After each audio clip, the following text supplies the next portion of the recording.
Patuloy pa rin ang maigting na kampanya ng Police Regional Office Cordillera laban sa droga mula sa mga lansangan hanggang sa mga kabundukan.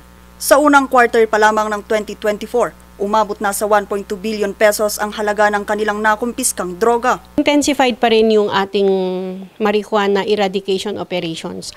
Actually ngayon maganda ang samahan or partnership ng lahat ng mga concerned agencies kagaya ng PIDEA, CIDG, PIDEG, itong mga local police stations natin, to include Coast Guard. Parang sama-sama na all of the nation approach na ang approach natin ngayon.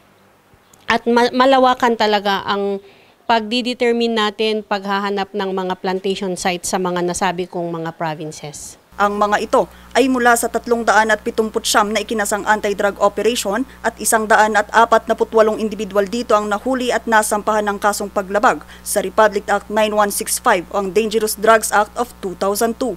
73 sa mga nahuli ay mga high-value individuals at 75 dito ay mga street-level individuals. Nanguna sa pinakamaraming nakumpiska ang drogang marijuana. Umabot sa 4,369,261 na piraso ng tanim na marijuana habang 3,273 na kilo ng pinatuyong dahon ng marijuana ang kanilang nakumpiska at sinunog. Pumangalawa naman ang drogang shabu na umabot sa 316 grams na kanilang nakumpiska. Actually, ginagawa ng kapulisan ang lahat ng ating makakaya. Bagamat mababa ito kumpara sa 4.3 billion pesos na halaga ng drogang nakumpiska nila noong unang quarter ng 2023, determinado pa rin sila na tigilan ang paglipana ng droga sa rehiyon.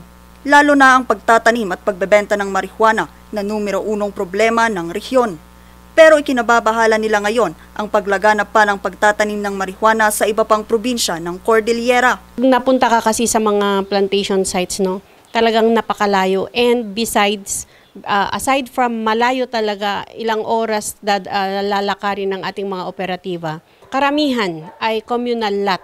Kaya hindi mo talaga ma-determine kung sino ang may-ari ng lot na yon. Ilan sa mga naging hakbang ng Police Regional Office Cordillera Administrative Region ay ang pagsasagawa ng Operation Highlander at makipagtulungan sa mga LGUs at iba pang ahensya upang maiwasan ang pagtatanim ng marijuana.